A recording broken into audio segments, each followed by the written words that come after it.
huge welcome to the 2024 VinFast IRONMAN World Championship for our professional men here on the beautiful big island of Hawaii, Kailua-Kona. We have 2,400 of the best male athletes on the planet here in this very special, beautiful place. And 10 of the best are right here this morning. Welcome to our media from across North America, South America, from Europe, from around the world. It is great to have you with us. Welcome to everybody who's watching online as we say good morning, good afternoon, and good evening. My name is Paul Kay. It is my privilege and honor to be a part of your pro press conference this morning. I'm one of the IRONMAN World Championship announcers. What a week it has been already. Every little swim out to the coffee boat and beyond. The dolphins have been there. The turtles have been there. The sunsets, as always, are the best in the world. And you just feel that energy as more and more of the athletes come to the island.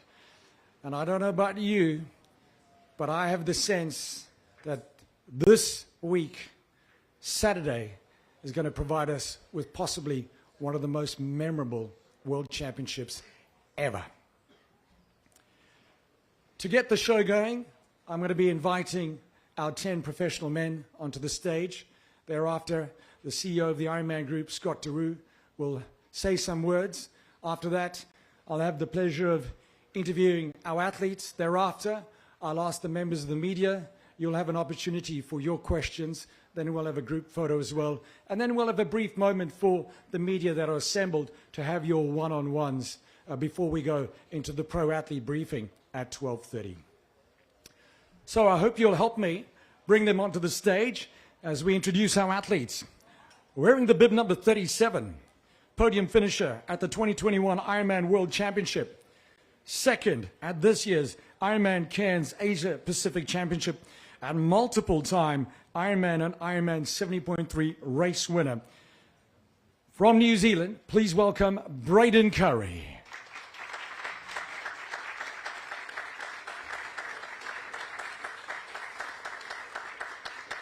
And we are all looking forward to going to your beautiful country, Braden, in December for the 70.3 World Championship in Taupo. Wearing the number 32, this athlete heads into the weekend 9th in the Ironman Pro Series and has finished on the podium at almost every professional race he's ever raced, with this year's results including a second at the Athletic Brewing Ironman Lake Placid, thirds at the Memorial Herman Ironman North American Championship and Ironman 70.3 Mont Tremblant, and he's no stranger to Kona glory after winning his age group in 2022. Representing the USA, please welcome Matthew Marquardt.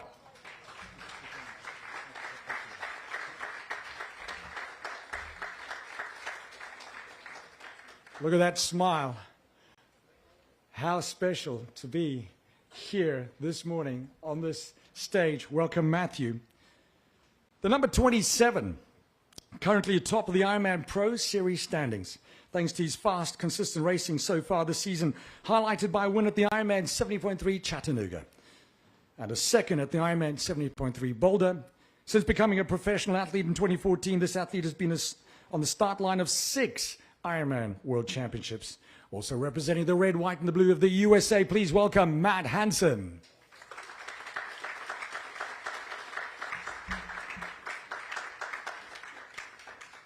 Seems we have our fair share of Matts. Here's your next one, wearing the number 14. From Perth in Western Australia, Matt is the reigning Asia Pacific champion after impressive victory at the Ironman Cairns this year. Matt holds the record of being the fastest Australian ever in an Ironman, following his 7:40.28 at Ironman Western Australia last December. Please welcome from Australia, Matt Burton.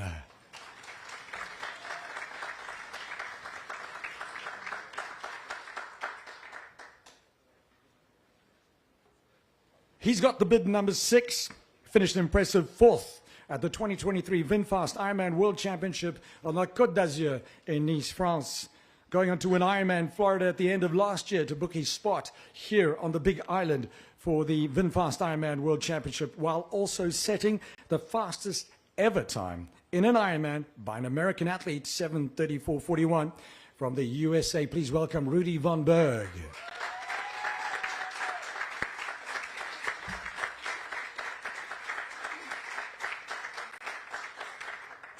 And I've got a funny feeling the Norwegians are nervous about this new special head cooling technique of Rudy Von Berg. He's got the number 5. This man has done it all. Your Olympic gold medalist, Tokyo 2020. 2021 Ironman World Champion. 2022 Ironman 70.3 World Champion.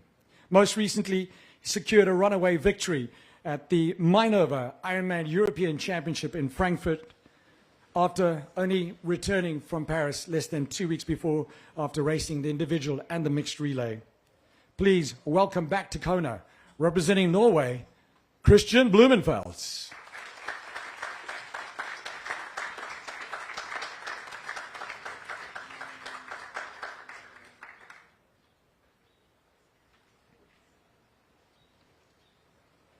Bib number 4. He knows what it takes to be successful here on the big island of Hawaii. In 2022, he won on debut in Kona with an incredible performance, setting the benchmark for what is possible here. As well as standing on the top step of the podium on the biggest stage in the world, he is also a 2-time Ironman 70.3 world champion. We're so glad to have you back, Norway's Gustav Iden.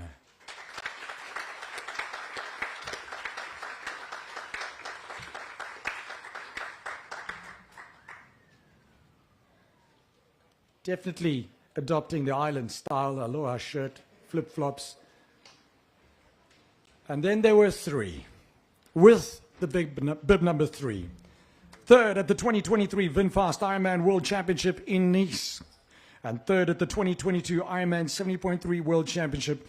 And one of the fastest athletes on the planet over the long distance, representing Denmark, Magnus Ditlev.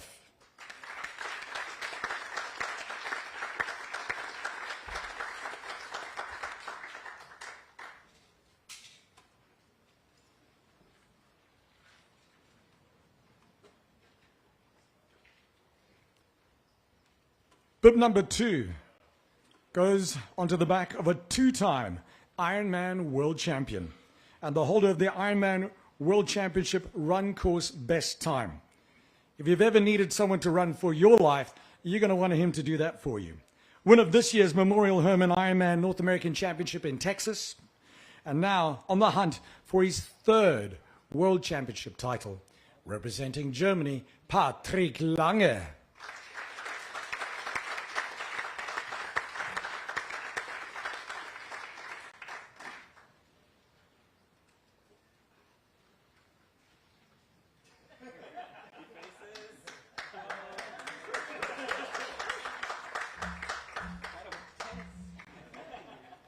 No, there's no tension at all. Everybody's completely relaxed.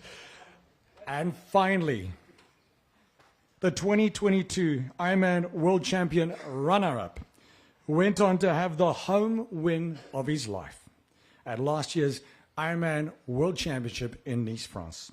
Put your hands together for our reigning Ironman World Champion with the bib number 1, representing France, Sam Laidlow.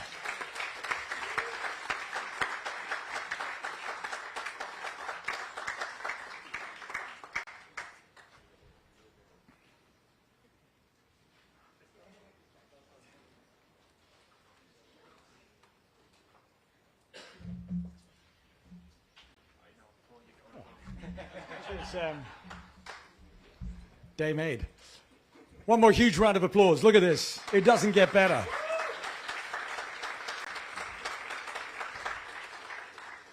It also now gives me great pleasure to welcome up onto the podium the Chief Executive Officer of the Ironman Group, Mr. Scott Deroo.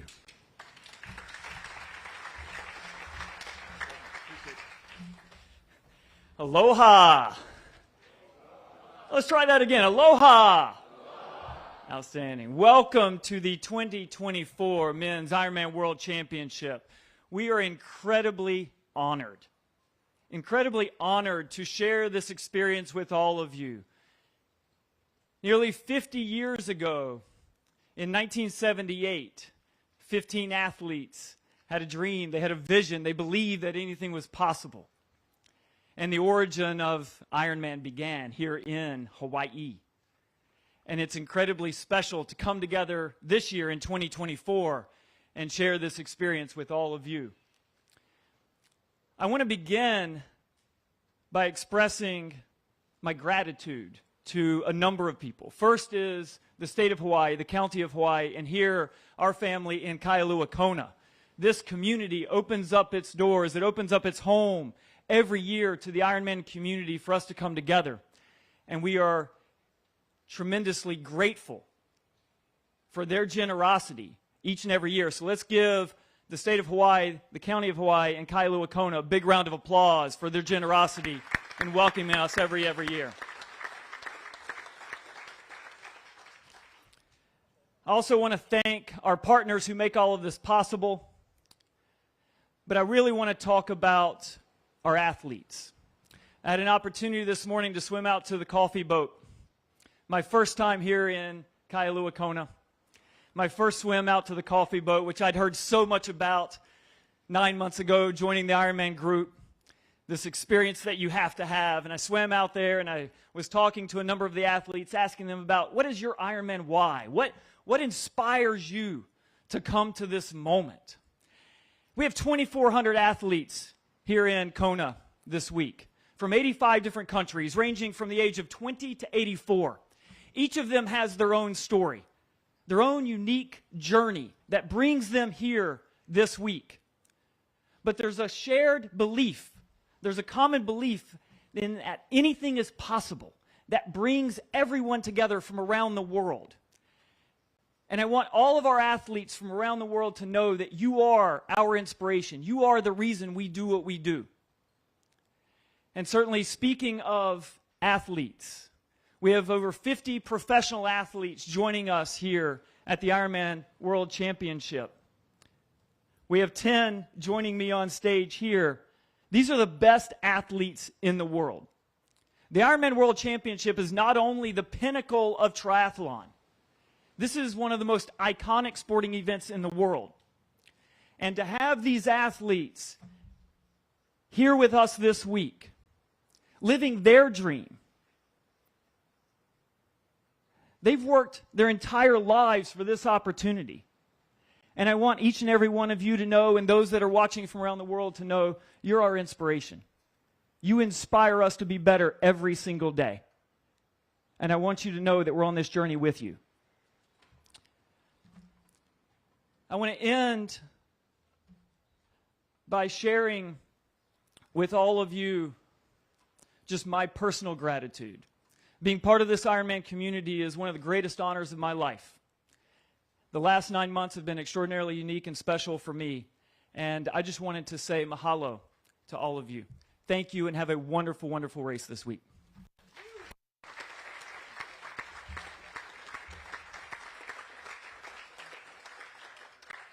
Thank you so much, Scott. So 11 athletes racing on Saturday have earned a podium at Ironman or Ironman 70.3 World Championships events. Top 5 athletes in the Ironman Pro Series will be racing as well. 6,000 Ironman Pro Series points available for these athletes, the most on offer at a single event this year. And don't forget, after Taupo, New Zealand, a bonus prize purse of $1.7 million US. I think it's time that we hear from the best of the best. It's always a pleasure to chat to these athletes. I know the taper is almost over. I know that you actually wish you were racing already. So from me to you, thank you for your time. Thanks for being here. All your fans are watching. They can't wait to hear from you. Matt Hanson, if I can start with you.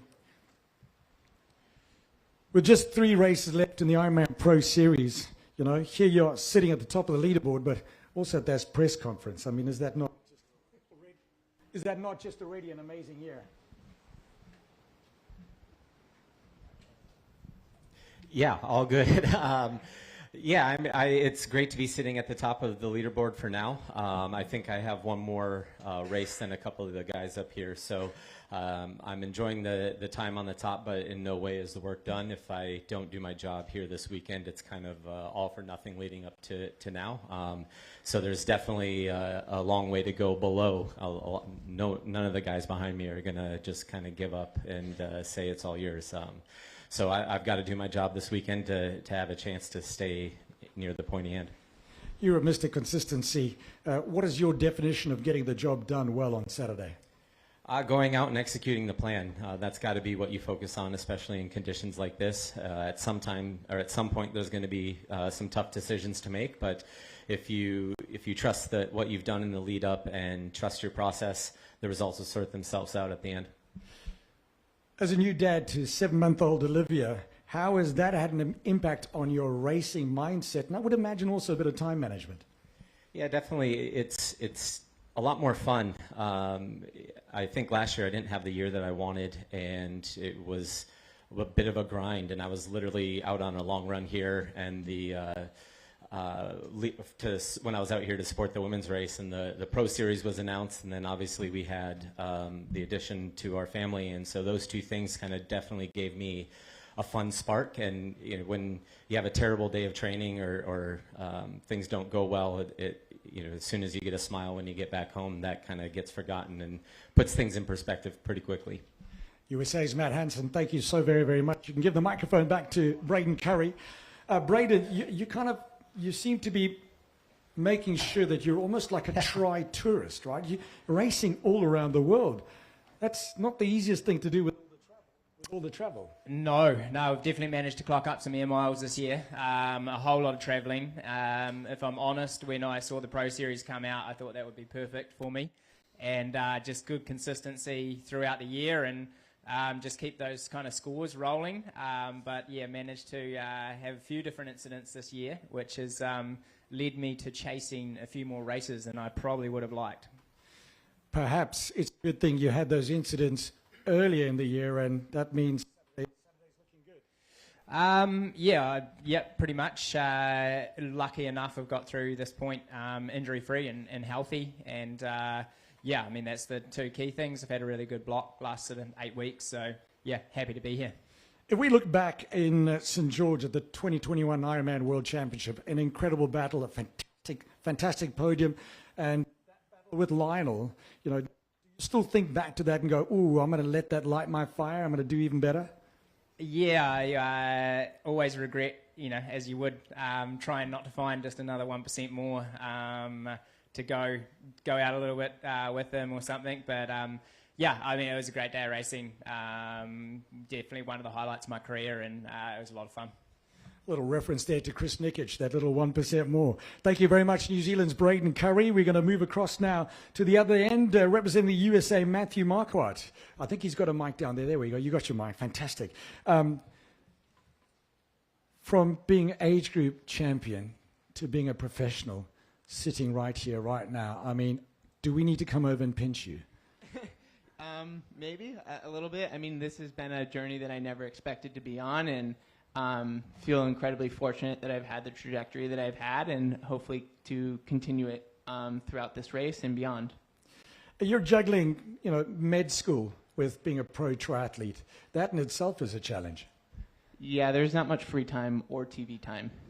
So that means that there's no time to overtrain either, which means you're nice and fresh.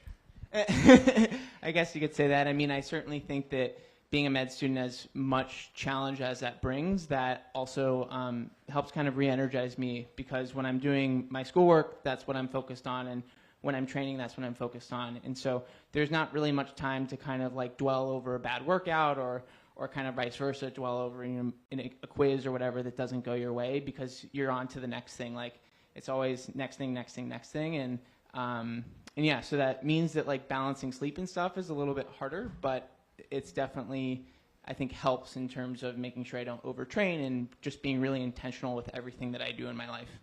So in a strange way, you're on holiday here in Kona. Yeah, this is kind of the most free time I've had in a really long time, and it's been pretty nice.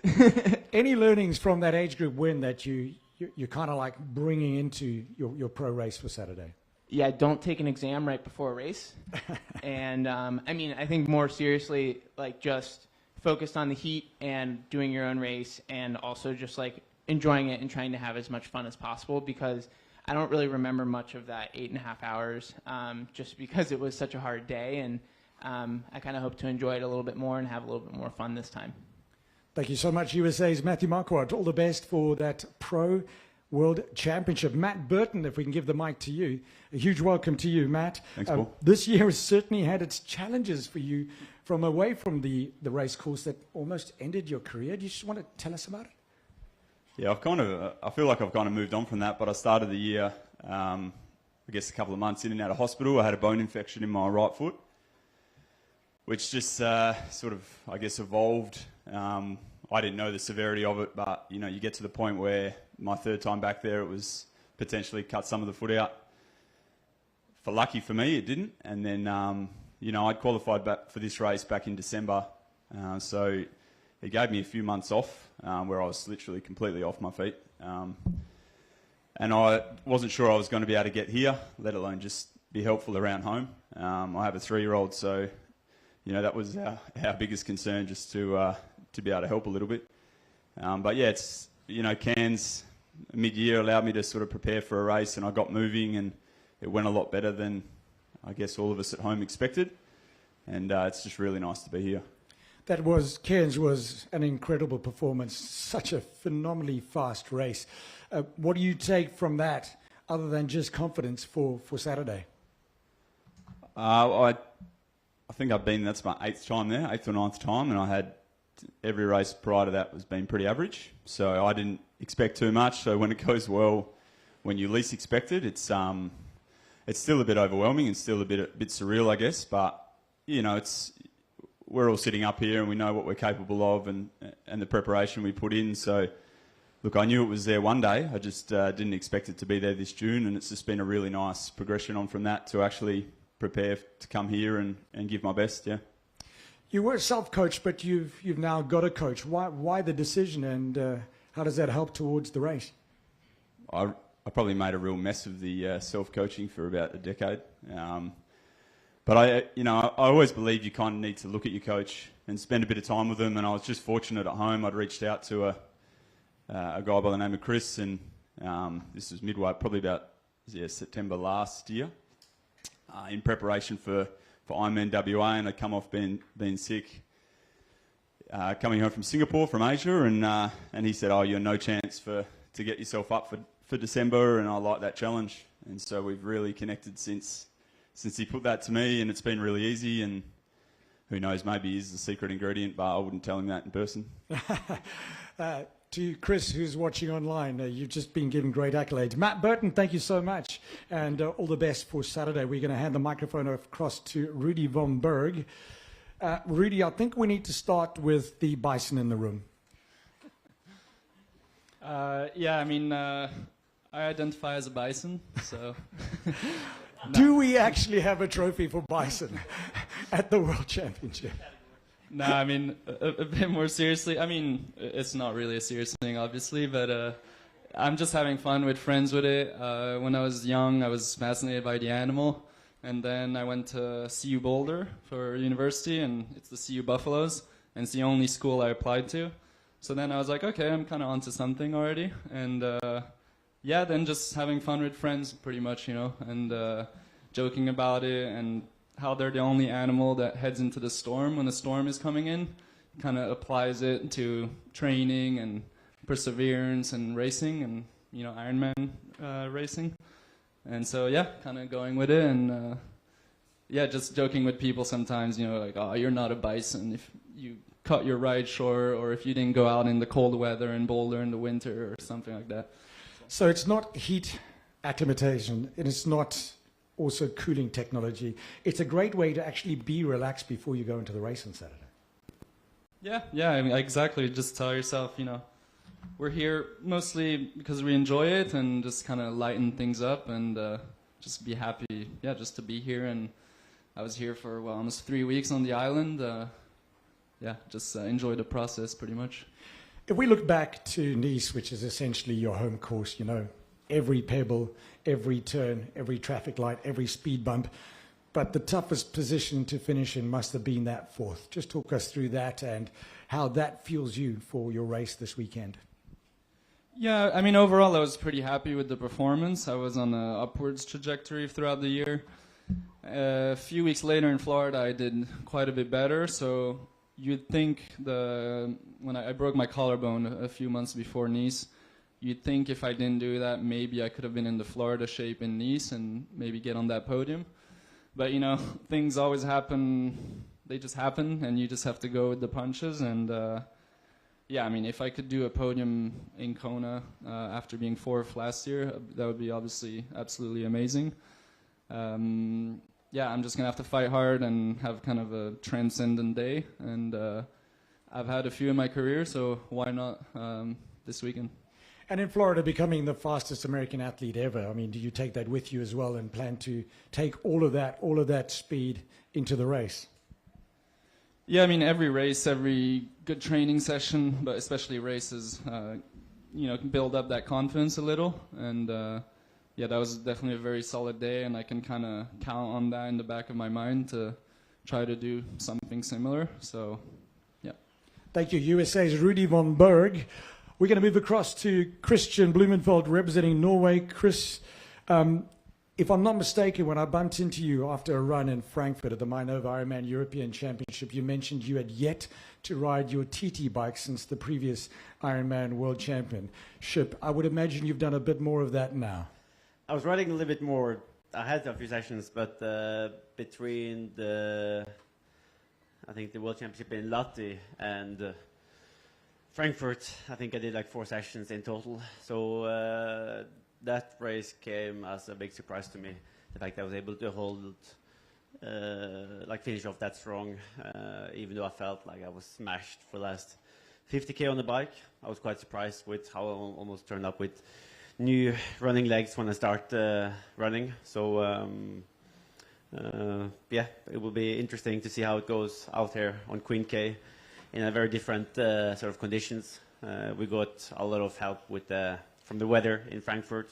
Cold condition, it was raining for most of the time, so I'm looking forward to see how the bike legs will be this time around. The running legs seem to have surprised you in Frankfurt. I mean, a 2:32, including a very viral pit stop. Quick and efficient. We won't go into those details. The mental picture is still very much there, but it's almost like you did that by design to give all these gentlemen around you a little bit of fright and going, oh my goodness, Kristian's running a 2:32. Yeah, or I was just starting the run there and thinking that, okay, let's try to go out in a quite aggressive pace, and most likely I'm going to fade off, but see how far I can sort of get into the marathon if it's 25 or 30K. And I did start sort of feeling the distance halfway through there, but quite pleased with how the legs were, especially the last 10K. You've won pretty much everything. You are an Ironman World Champion, but how much does being Ironman World Champion in Kona mean to you? Yeah, there is, I think for all triathletes, you want to win this race. Like, it's what a sport was born, and I do like the fact that the World Championship is moving around and having different courses for different athletes that's suiting like different skill sets, and like the course in Nice next year or something that's very motivated, or like motivating me, but to be able to nail this course and this humidity and sort of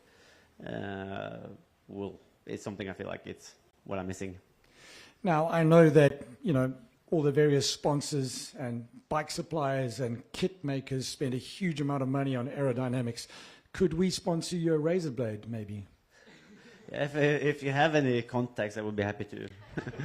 If you put me in contact with Gillette or something, then, but it's actually good for the humidity. It's keeping a little bit like moisture to the skin, and especially on the run, it's getting the feeling of the heat is less out in Engilab. So is that part of the Norwegian method? Yeah, it's a Viking method. Norway's Kristian Blummenfelt, thank you so much. We've got more Norway and more Viking human, Gustav Iden. So good to have you back, Gustav. It's been a journey. Yeah, my journey brought me to Nice last year, but then I only were watching a very inspiring performance by Sam, and yeah. But to be on the sideline is not what an athlete is designed for, and I felt like left out, but there was not much I can do. I had an injury, and also was not like feeling like myself. Not that I really know how I'm supposed to feel, but yeah, I'm really, really glad to be back here, and I'm not sure if I'm pretty certain that it's not going to be the same as last time, but it's, yeah, no matter, good to be back on the big island of Hawaii and enjoy the atmosphere. Even though the last time we were all here in terms of the men's professional race was 2022, and you did that incredible fastest ever Kona time of 7:40.24, it just feels like it's a different race, and there's a sense that it's going to be closer, harder, and faster. Yeah, I think so. Like everyone is improving a lot, and everyone is knowing what the limits are. Even though the limits are never there, it's always better than what you think it is. So it's not long ago where 8 hours on island was something insane, but now it's basically a top 10 performance. So it doesn't make sense from like 10 years ago. So. Yeah, I think it will be some groundbreaking performances this year. It depends a little bit on conditions, of course. The wind out on Hawaii has been insane last week, and I was a bit scared. I have gone, quite optimistic on my bike position, and the wind sometimes is a bit challenging on the big island. I didn't really notice it the last time because the conditions was pretty kind to us. But now it's too late to go short, so now I'm gonna stay long. He's referring to, I mean, some of the people were joking about suddenly this new bike position for Kristian and Gustav, where they're just trying to do that to trick all the other pros. The Gustav Iden of 2022 becoming Ironman World Champion. Obviously, you're a different human being 2 years later, but can Gustav Iden be Ironman World Champion again this year? Nah, not this year. That would be almost disappointing in one way, because I have not been training as good and as like high quality as I've done before. So if I won this year, it would just mean that I'm a talent, you know. I don't need to train that good to win, and to figure out that, yeah, when you're 28 years old and it wasn't the training, it wasn't really what you did that made you win. You were just like born as a talent. That would be extremely disappointing. So hopefully I will do good, but not too much better than what my training is telling me to do. For the first time in history, we have somebody who's going to become Ironman World Champion potentially and be disappointed. Tack, Gustav, tusen tack. Thank you very much. We move to another one of the Vikings. I'd love to know what it is about the Vikings. Magnus Ditlev, good to have you back with us here again. What is it about the Vikings? I have no idea what it is about the Vikings. I think it's just, at least in Denmark, we've had some good role models to look up to, and I've been very inspired by some of the Danish triathletes, and also some of the, I mean, Kristian and Gustav were like the top of the sport when I was racing as an age grouper. So yeah, we have been kind of looking up to those guys, and now I'm here racing against them. So I think it's just like the environment and pushing each other to new limits. After 2022 and the penalty in the 8th place, this is surely not just you want to become world champion, but redemption. It's twofold. Yeah, I've been having nightmares about that race for 2 years, and especially also for about last year in Nice, where Sam completely smoked everyone. I think that hurt even more. I felt like 22 was a bit out of my control in a way, but last year I was just not good enough to fight for the win, and that really hurt. Is that why you've been spending a lot of time in Boulder with the altitude training? You've changed things up because you don't want to hurt again? Yeah, it's like, I mean, I did altitude, and it's not exactly Boulder, it's like a small town outside of Boulder, quite a lot higher. So we tried that in the spring, mainly as a test for this race to see if it would be beneficial or not, and then did heat prep actually after that as well to kind of simulate the Kona protocol.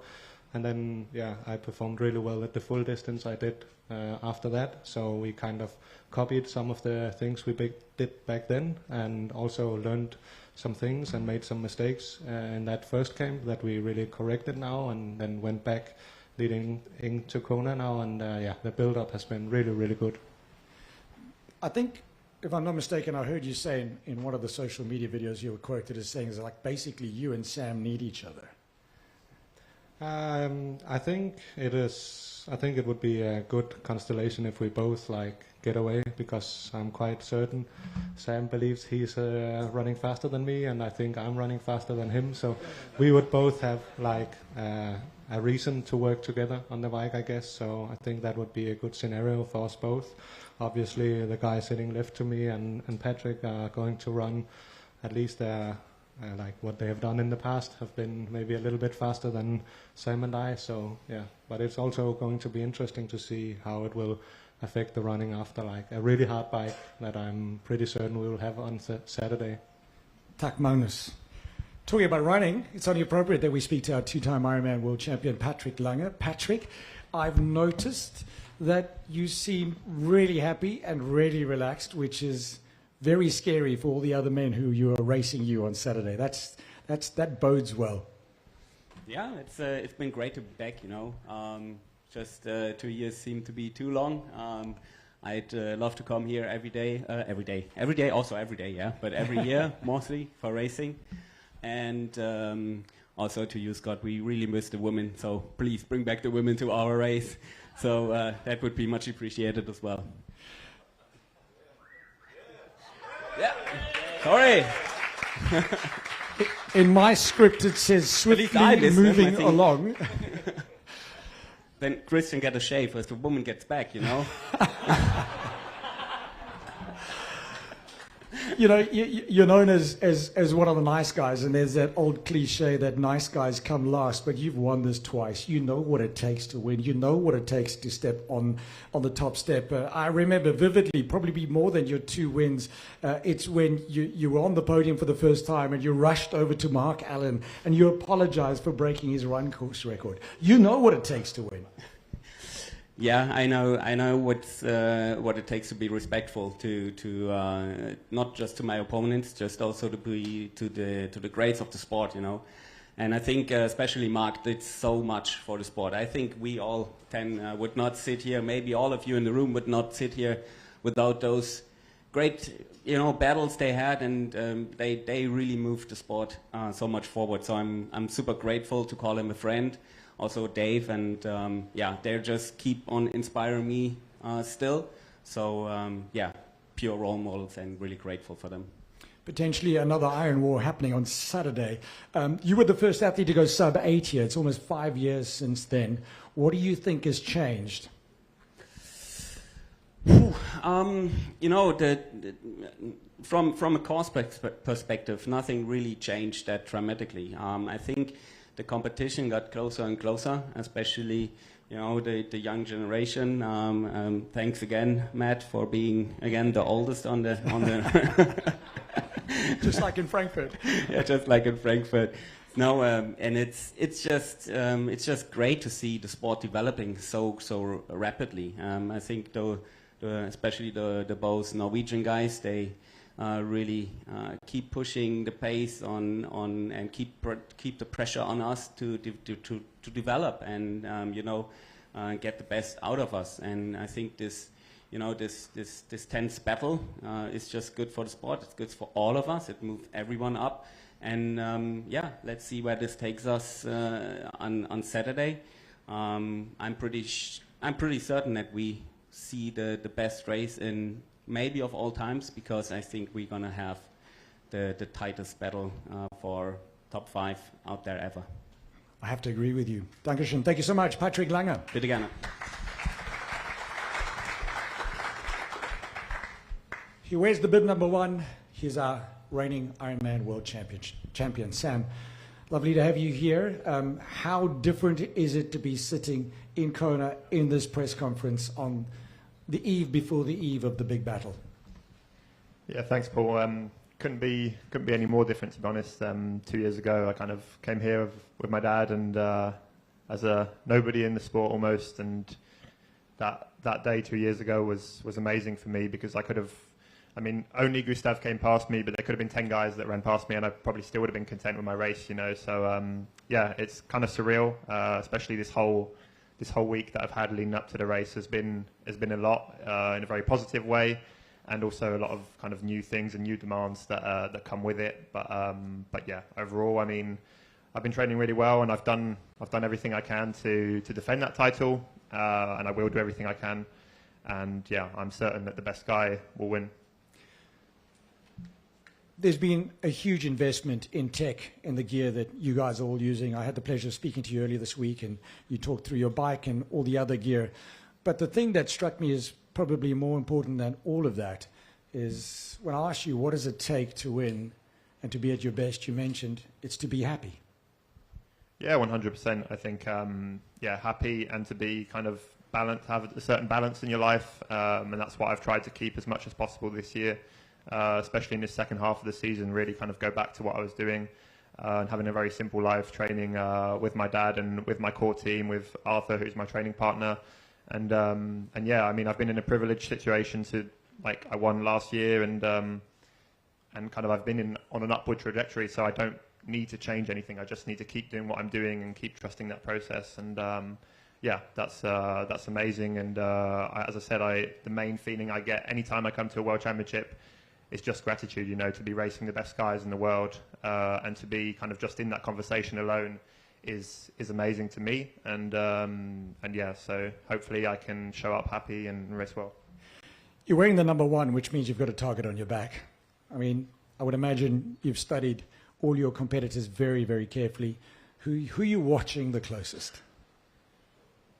Who am I watching the closest? I mean, obviously the guys that are here.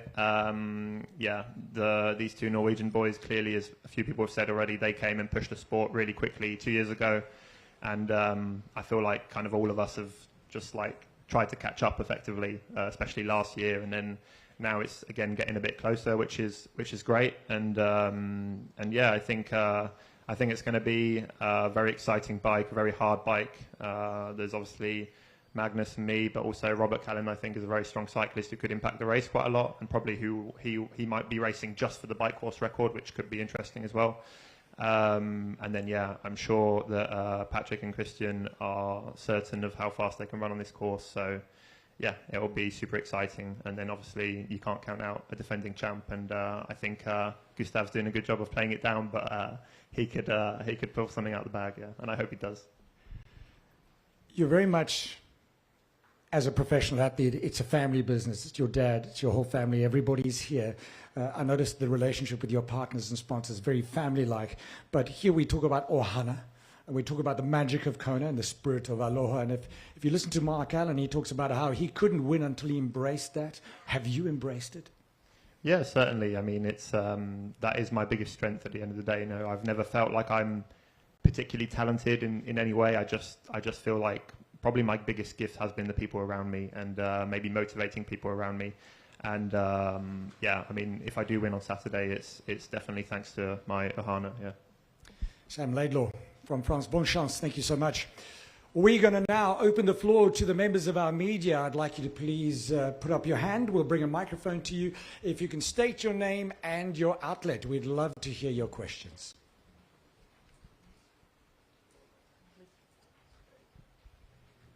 Do I have any hands? Oh, there we go. Thank you so much.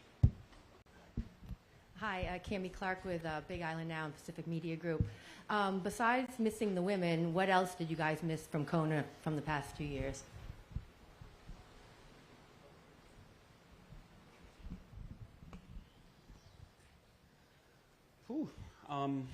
You know, the beauty of the race is still there.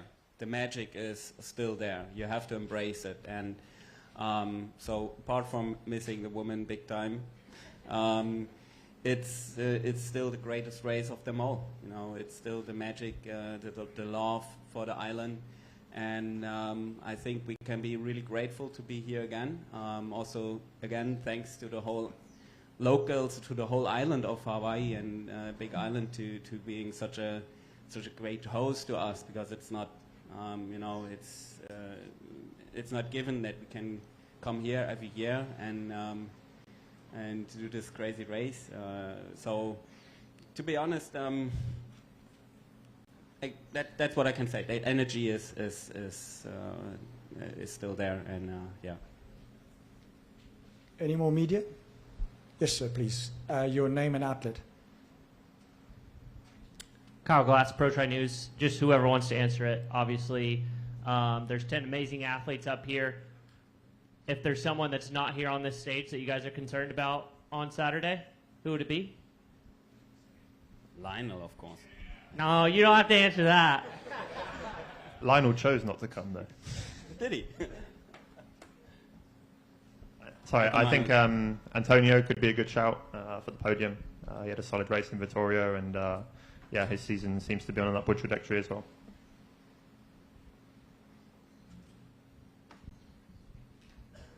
Hi. Okay, so yeah, Hans Klimpert from triathlon.be. A question for Sam Laidlow. Have you changed your setup this week, your handlebars, your cockpit? Or is it still the same as when you were coming to Kona and then seeing the videos of Gustav and Kristian? I haven't changed anything this week, which is actually super rare for me. Both in Kona and Nice, I changed quite some drastic things the week of the race. So no, we have got some new kind of things that we've kept like just for this race, but I've been training in like on them or in them for over a month now. So yeah, it's always nice kind of mentally, and it's quite difficult often. Sometimes you'll get this new bit of tech or find this new gain that you've had, whether in testing or something, and it's very difficult to go to another race and not bring it out because obviously you want to do well in other races, but equally you don't want people copying what you're doing. So yeah, there's a few people that have got tricks up their sleeves for this race, and I'm not the only one. Yeah.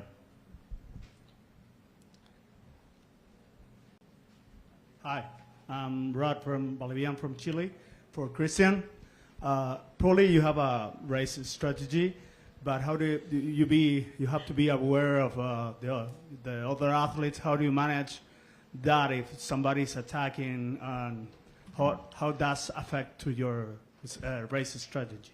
Yeah, I think I have to be prepared to work hard for either a minute, 5 minutes, 10 minutes, or 20 minutes at a time, and really go over the power that I'm thinking is sustainable, and hoping that the pace at the end will slow down if I'm under like attack by either Magnus or Sam, or and there's also guys who's not here, but like Rasmus with his riding what he did the last week, he can still do some either bring people along with him or also coming through the field.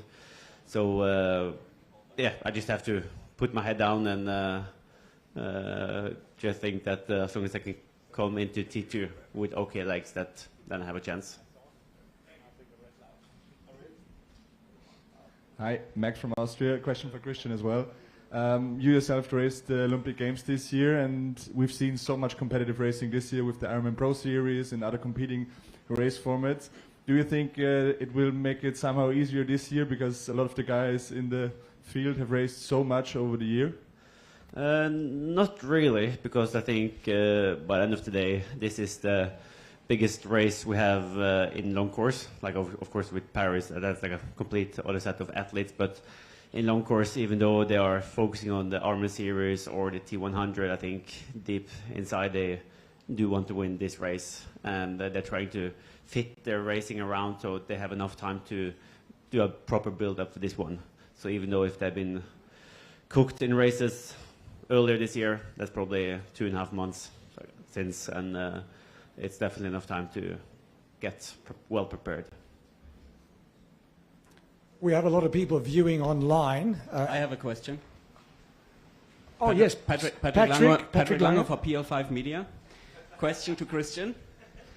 We know you're a legend of the sport. We love to have you racing here, and we love to have you racing in triathlon so much longer. So what about your pro cycling ambitions? Are we going to see you in pro cycling or in racing? Just maybe out of my own interest. It could just be rumors, though. Like yeah, it's time to clear the rumors. As I always say, never trust a rumor.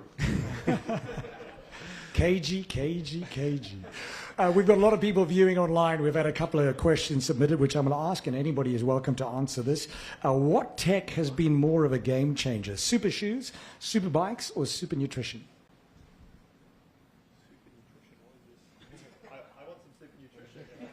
Sam would like some super nutrition. Okay, that banana bread the other morning was excellent. But I think if you look at the amount of carb we're taking in now in the race, it's probably twice of what they did 5 or 10 years ago. So you can almost say that, like with Morton, we're like having the hydrogel and making your stomach being able to actually take up the higher amount of carbs is, yeah, it's going to make your run faster anyway. Even, of course, like everyone is having faster shoes compared to what they had 10 years ago, but with the energy you have left after being able to consume more energy on the bike, you also will be able to run faster.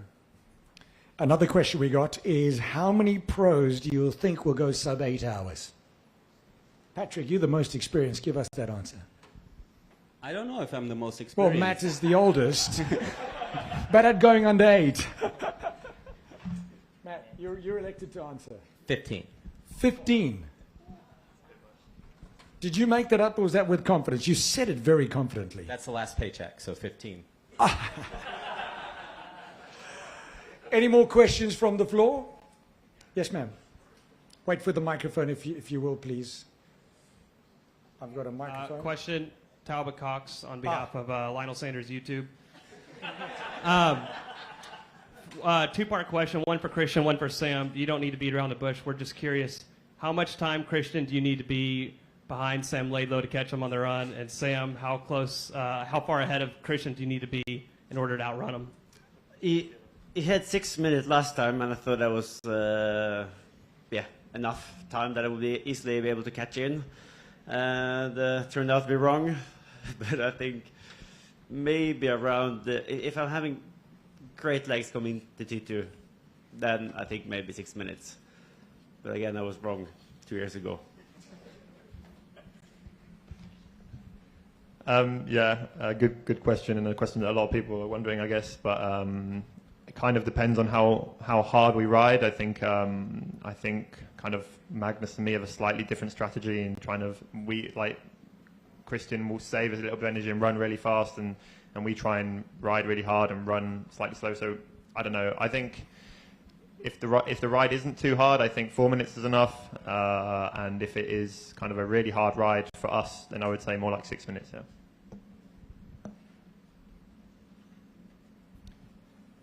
I think this time, because we've got the pro briefing at 12:30, a huge round of applause for these athletes, for their time, for their energy.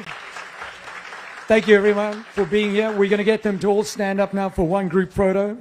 For those of you viewing at home, make sure that you follow all the action on DAZN, on Outside TV. Among others, you can get all the info where you can watch this at proseries.ironman.com. My name is Paul Kay, and aloha.